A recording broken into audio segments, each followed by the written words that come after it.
right, I guess it's a topic we just can never avoid. We always have to talk about it because it's always in the news. But over the last couple of weeks, obviously, the House of Representatives voted to try to impeach President Trump, and now it's supposedly going to the Senate now. But during all this fiasco, Christianity Today, a mainstream Christian website slash, it used to be a newspaper, I guess, or a magazine or something like that. They wrote a big hit piece on Trump saying that we need to remove him instantly. He's a immoral man, and how dare all the Christians, all these evangelical Christians, vote for him. They're basically calling us all a bunch of apostates, those who have supported or who have voted for him. And so I'm going to just read a couple clips from this article. So in other words, Trump, Franklin Graham, many of you know who he is. He was the son of Billy Graham, the well-known evangelist, probably the most famous one ever in the world, I guess. They reacted to that hit piece by Christianity Today, and I'll just read a couple excerpts from it here. President Donald Trump, actually I'll just go right here. President Donald Trump and Franklin Graham, president of Samaritan's Purse and the Billy Graham Evangelistic Association, have slammed evangelical magazine, so-called evangelical magazine, I should say, Christianity Today, okay? Christianity Today. And Mark Galley, the publication's editor-in-chief, called for the president's removal from office. Okay, so in quotes here by President Trump here, he says a far-left magazine, or very progressive, okay, very progressive, as some call it, which has been doing poorly and hasn't been involved with the Billy Graham family for many years. Christianity Today knows nothing about reading a perfect transcript of a routine phone call and would rather have a radical left non-believer who wants to take your religion and your guns than Donald Trump as your president, Trump wrote in a series of tweets on Friday. Continuing on, this is what Graham wrote here. He said, for Christianity Today to side with the Democrat Party in a totally partisan attack on the President of the United States is unfathomable. Christianity Today failed to acknowledge that not one single Republican voted with the Democrats to impeach the President. I know a number of Republicans in Congress, and many of them are strong Christians. If the president were guilty of what the Democrats claimed, these Republicans would have joined with the Democrats to impeach him. But the Democrats were not even unanimous. 2 voted against impeachment and 1 voted present. This impeachment was politically motivated, 100% partisan, Graham wrote.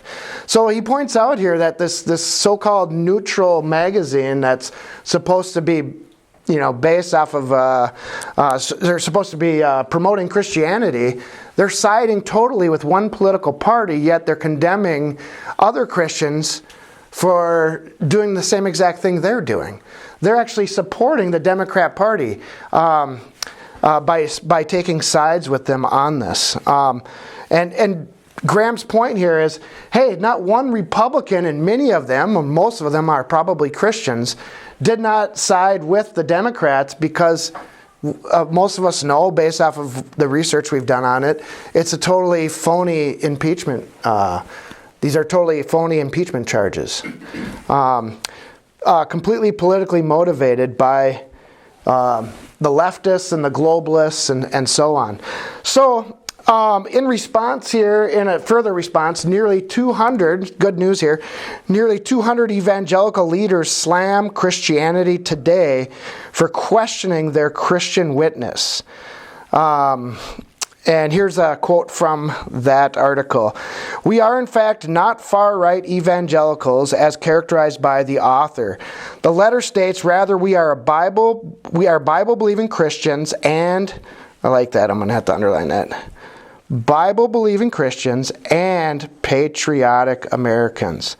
I like that because that's what I classify myself as, a Bible-believing Christian first and a patriotic American second. I don't, though I'll support many Republican candidates, I don't consider myself a Republican. I consider myself a Christian patriot, okay? And that's what many of these people are who support Donald Trump, who are simply grateful that our president sought our advice of his administration, has advanced policies that protect the unborn. I'm going to underline that too. This is what our president has done so far. Advanced policies that protect the unborn, promote religious freedom, reform our criminal justice system, contribute to strong working families through paid family leave, protect the freedom of conscience, prioritize parental rights, and ensure that our foreign policy aligns with our values while making our world safer, including, he says, including through our support of the state of Israel, okay? But anyways, the point is President Trump has done a lot of things to further the Christian agenda, though many people question whether he is a real Christian or even if he's a moral man. The point is, Jesus told us to judge a man by his fruits. He's our president. He's not our pastor, right? What he's been doing as president is actually doing the things that, in many cases, doing the things that the Bible promotes and calls for. So that's a good thing. And then you have Christianity today. I guess they're so holy and so righteous and so pure that an impure man doing this job is just so blasphemous to them that they have to slam him for not even mentioning all the good fruits that he's done, just nitpicking all the immoralities that President Trump has done in the past. And we don't know. Maybe he still does immoral things. We don't know that. But that's not the point. I mean, if we turned around and looked at each one of ourselves that call ourselves Christians, how many immoral things do we still do? But nobody's putting the magnifying glass to us every second of the day, saying, "Look at you! How could you be How could you be the leader? Anybody who likes you is a rotten damn sinner." So it's getting a little ridiculous. I think it's exposing.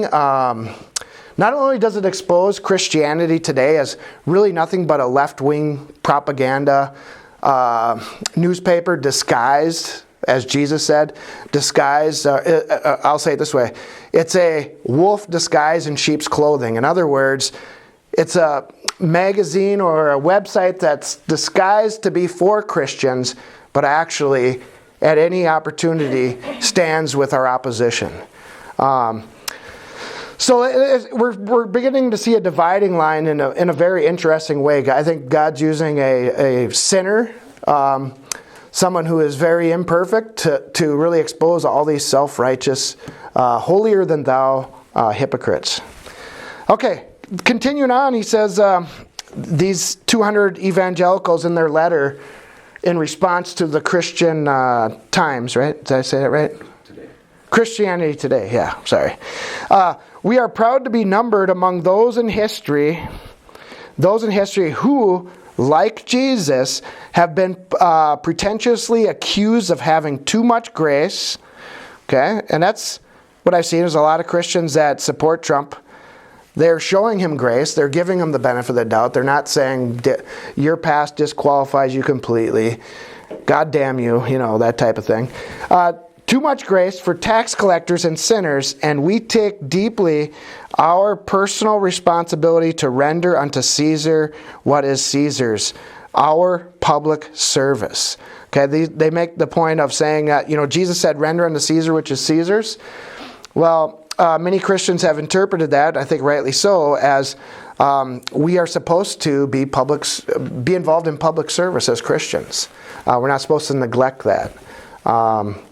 Let me see. Continuing on, I think this is my last quote from here. As one of our signatories said to the press, I hope Christianity Today will now tell us who they will support for president among the 2020 Democrat field. Okay? So very to the point, and it's fun to actually see Christians fighting back now and not rolling over and letting the devil play the self-righteous game on them or make us believe that the only people that can represent us are perfect people. And we know there's none except the fake perfect people that end up turning around and working for the enemy anyways, right? So it's nice to see people waking up to that and not falling for that same old game that our guy is imperfect and somebody on the left is so morally superior. They believe in, environmentalism, but yet they support the murder of the unborn, and on the list goes. But Christianity today doesn't seem to write too many articles about that, about the dangers of the LGBTQ community and how it's destroying our family and our culture. But no, Donald Trump's the biggest threat to them, I guess. Anyways, you can see the reason I bring an article up like this is because you see within the church today there's a battle going on for truth, and it's a battle. I'll say it this way: more and more, like I said earlier, the left or groups like or publications like Christianity Today, as well as many mainstream churches, are now being exposed for the frauds that they are. Not promoting the Bible, not promoting biblical principles, but promoting false gospels disguised as do-good type stuff. I'm going to save the environment here. I'm going to be nice to these people. I'm going to tolerate them. I'm going to do all this. And they're redefining what it means to be a Christian. And now we've gotten to the point where people are saying, wait a second, this doesn't seem right. How could I be a Christian and stand with this group when they totally hate everything the Bible stands for? Okay, enough me rambling on about that. Anybody got any questions or comments about that, about the impeachment and or articles like Christianity Today or the publications? The sad part of it is that low information people and people that just don't pay attention and stuff, they see that it's called Christianity Today. Well, that must mean that they're righteous, and it probably will pull some people away, or at least as far as voting goes and that kind of stuff. It's just it's wicked. And it's Christianity Today. I think they'll usually use like pastel colors, to be really soft and friendly, and it just has this perception that this is holy, this is godly, like you're saying, and that's how the devil operates. People that aren't informed and aren't paying attention, they buy it and they drag them into the belly of the beast. Right.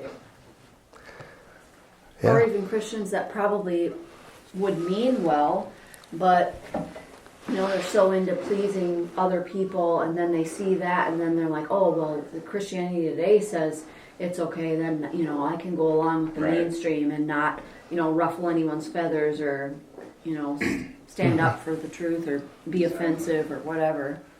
Yeah, and it isn't like this is new. I mean, publications like Christianity Today have been doing this deceptive propaganda for a long time. It's just now it seems that more Christians are waking up to it. And I think it's, like I said, I think it's wonderful. I guess that's the other side of it, is maybe making people wake up that normally thought anything that's, Christianity Today, anything that's a church or related or anything is good to go, but now maybe they're waking up to there's a divide. Right. Have their guard up a little bit. Yeah. That's good. Go both ways, I guess. Yeah. I think the devil works more under the sign of the cross probably than through any other means. Like Nancy Pelosi saying she's offended that somebody said that she would possibly hate Trump because she's a Catholic and she wouldn't ever be, do anything that would be sinful or. Oh. And then you can automatically point to abortion. Yeah. It's like. Yeah. You can't be a Christian and support abortion. It's just not. The two don't go hand in hand. Yeah. Not to mention all the other things. Yeah. That's like saying I'm a Christian, I love Jesus, but I hate the Bible. Yes. How many people voted to impeach Trump? How many people voted? Yeah. How many House of Representatives? I don't remember the exact number. It's like 200 and something, or Yeah, it's like 240 something. something like that. I can't remember. Good question. Okay. I haven't paid that close attention to it. I just knew that all the Democrats were voting for it no matter what, without question. It was one of our guy, I think, what's his name, Doug Collins or something like that. It's a Minnesota representative that voted against her. Oh, yeah. Yeah. Forget his name. A couple of them did vote against it, that's right. And even the one lady that voted present, she was running for the Democratic spot. She still is. Is she still in it? Yeah, it's the woman from Hawaii. Hawaii, yeah. She's used to be a service member. That's right. Yeah. Tulsi Gabbard. Yeah, she voted present, I think, because she didn't want to vote.